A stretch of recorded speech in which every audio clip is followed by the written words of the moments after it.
ये पार्टी सलमान खान, उद्धव ठाकरे के साथ खड़ी रहने वाली पार्टी, उनकी हैसियत हो गई 19 सीटों पर ला करके जनता ने पटक दिया। 103 सीटों पर चुनाव लड़े थे। ये औकात दिखाई जनता ने। इसीलिए महाराष्ट्र की जनता को तो सत सत नमन है आज। और आज एसएसआर वॉरियर आपको अपना पताका लहराना चाहिए। आज आपके विजय की घड़ी है। आज अदालत के अब आश्रय जाना नहीं है आपको। आज अब आपको किसी एसआईटी और सीबीआई के दरवाजे पर ठकठकाने की, उन्हें नॉक करने की जरूरत नहीं है। कोई जरूरत नहीं है। ईश्वर ने काम कर दिया। मैंने कहा था आपको, ईश्वर के घर में देर है अंधेर नहीं है। ईश्वर ने आज वो फैसला सुना दिया। फैसले के बाद होगा क्या क्या, ये आपकी जीत की घड़ी है। खुशियां मनाइए। सुशांत और दिशा की आत्मा को 23 नवंबर 2004 को जो शांति मिली है वो अतुलनीय है, अप्रतिम है। इसकी तुलना नहीं हो सकती। 2020 से हम ये लड़ाई लड़ रहे हैं लगातार अनवरत। 1 साल पहले जब हमने जनता की अदालत लगाई थी, मंशा यही थी कि ऊपर वाले का न्याय होगा, और ऊपर वाले ने न्याय कर दिया। वो भ्रष्ट अदालत के सहारे अब हमें बैठने की जरूरत नहीं है। वो भ्रष्ट एसआईटी और सीबीआई के सहारे हमें बैठने की जरूरत नहीं है। जनता ने फैसला कर दिया। ईश्वर साक्षात खड़े हो गए इस चुनाव में, साक्षात। वरना ये पार्टी, भारतीय जनता पार्टी, कोई दूध की धुली पार्टी हुई ऐसा नहीं है। भारतीय जनता पार्टी को विजयश्री दी गई है ईश्वर की तरफ से कि तुम जीतो। तुमने अच्छा काम किया, खराब काम किया, ये अभी हम तो बाद में इसका कैलकुलेशन करेंगे। अभी हमारा कैलकुलेशन यह है कि इस पापी को पहले, सबसे पहले सजा दी जाए, और उनके साथ साथ जो लोग हैं उनको सजा मिलनी चाहिए। अजित पवार ने साथ छोड़ दिया तो ईश्वर ने कहा कि ठीक है, अच्छे तरफ आ गए हो तो तुम्हें हम बचा लेते हैं। अजित पवार बच गए। ये जो भ्रष्टाचारी, ये जो शुक्राचारी की भूमिका में जो खड़े हैं शरद पवार साहब, ये शरद पवार जो भ्रष्टाचारियों को समर्थन करने में लगे हुए थे, उनको उनकी औकात महाराष्ट्र की जनता ने बता दिया। इसलिए आज हमारी लड़ाई अब संपूर्ण हो गई। जनता की अदालत ने जो लड़ाई शुरू की थी सितंबर 2023 में, वो लड़ाई अब अपने अंजाम पर पहुंच गई और हमारी विजय हो गई। जिस लड़ाई के लिए हमने वर्षों संघर्ष किया, जिस प्रतिफल के लिए हमने वर्षों संघर्ष किया, जिस न्याय के लिए हम चिल्लाते रहे, आपके साथ मिलकर प्रत्येक दिन आपके साथ मिलकर चर्चा करते रहे, चर्चा को अंजाम तक पहुंचाने की कोशिश करते रहे, आज उस अंजाम तक पहुंचने का वक्त आ गया और वो जो लड़ाई थी अपने अंजाम तक पहुंच गई और बाप बेटे की पार्टी मिट्टी में मिल गई। 5 वर्ष और अब आगे होगा क्या क्या वो भी मैं आपको बताता हूं। आगे जो अभी होने वाला है उस पर तो आपकी बाहें खेल जाएंगी। सबसे पहला काम होगा, 9 सांसद हैं शिवसेना के, बगले झांकेंगे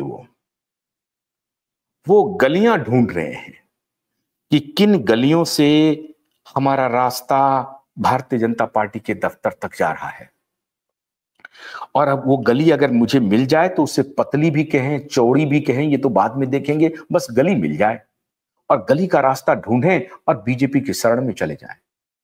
और आपको एक मूवी याद है जिसमें उस एक्टर का मैं नाम भूल रहा हूं, अमरीश पुरी अपनी बेटी को कह रहे हैं कि, अब उस बेटी का भी नाम मैं भूल रहा हूं, कि जाग, अपनी बेटी को भगा रहे हैं अपनी, जा सिमरन जा। बहुत बढ़िया, प्रभात ने याद दिलाया। जा सिमरन जा आपने देखा ना फिल्मों में, तो अमरीश पुरी कहेंगे जा सिमरन जा। अमरीश पुरी यहां उद्धव ठाकरे हैं, कहेंगे 9 एमपी को, जा एमपी जा, अब मेरे पास मत रह, मेरे पास तेरे लिए कुछ नहीं है, जा। क्यों जा? क्योंकि जाकर किसी तरीके से मेरे बेटे को बचा। अब मेरे पास कुछ नहीं बचा, अब तू उधर जा और जाकर मेरे बेटे को बचा। तो सिमरन अब ये 9 एमपी बनने वाले हैं और अमरीश पुरी ये उद्धव ठाकरे बनने वाले हैं। अब उद्धव ठाकरे अपनी लाज बचाएंगे तो प्रेम से कहेंगे कि चले जा, लाज नहीं बचेगी तो 9 के 9 एमपी इधर आ जाएंगे, खत्म खेल। विधानसभा में खत्म, लोकसभा में पार्टी फिनिश। लोकसभा में पार्टी फिनिश। नहीं आएंगे तो बैग ले आएंगे। मालूम है आपको क्या क्या हुआ, क्या क्या धत्कर्म हुए इस चुनाव में, आप कल्पना नहीं कर सकते हैं। कल ये खबरें चलने लगी कि कर्नाटक से शिव कुमार जी को बुलाया जा रहा है। क्यों भाई? क्योंकि होटल का मैनेजमेंट करना है, रिसोर्ट का मैनेजमेंट करना है, तो पैसे कहां से आएंगे? तो पैसे वाले नेता की तलाश शुरू हुई और उसमें सबसे बड़े मास्टर हैं इनके खिलाड़ी। कांग्रेस पार्टी भ्रष्टाचारियों की पार्टी, सर्वविदित और अब सबके सामने है। लेकिन इसका मतलब यह नहीं है कि भारतीय जनता पार्टी है भ्रष्टाचारी नहीं, बिल्कुल नहीं। आप बिल्कुल ऐसी तुलना में करने वाला हूं नहीं, बीजेपी को मैं कोई क्लीन चिट देने वाला हूं, ऐसा नहीं है। पहले अभी लेकिन कांग्रेस की बात कर लेते हैं। तो कांग्रेस पार्टी के तरफ से डीके शिव कुमार को निमंत्रण चला गया कि साहब हमारी सीटें कुछ कम हो सकती हैं, जल्दी से मुंबई आइए, क्योंकि फ्लोर मैनेजमेंट करना है। कौन सा फ्लोर भाई? होटल का फ्लोर मैनेजमेंट। किन के लिए भाई? तो जो नेता जीत करके आएंगे, अमित शाह जी का फोन आएगा या उनके किसी दोस्त का फोन आएगा। अभी ताबड़े जी पैसा बांटते हुए पकड़ाए हैं, हालांकि उन्होंने 100 करोड़ का डिफेमेशन सूट कर दिया है कांग्रेस के नेताओं के खिलाफ कि इन्होंने कुप्रचार किया, एनसीपी के नेताओं के खिलाफ कि इन्होंने मेरे खिलाफ कुप्रचार किया है, मुझे फंसाने की कोशिश की है। अब वो एक अलग विषय है, कितने धुले हुए हैं ये तो जनता सब जानती है। हमारी जो लड़ाई केंद्रित थी कि इन बाप बेटों का क्या होता है और अब बाप बेटे के साथ देने वालों का क्या होता है। तो डीके शिव कुमार को कहा गया कि फौरन से पेशतर आप मुंबई आइए और हम लोग जरा फ्लोर मैनेजमेंट करते हैं कि जो जो एमएलए जीत करके आएंगे उन्हें भटकने ना दें, उन्हें बिकने ना दें, क्योंकि राजनीति की मंडी सजाने की तैयारी हो गई थी। राजनीति की मंडी कल सज गई थी मुंबई में, रात भर मंडी चलती रही और उसमें हीरा मंडी के मुजरे गाए गए।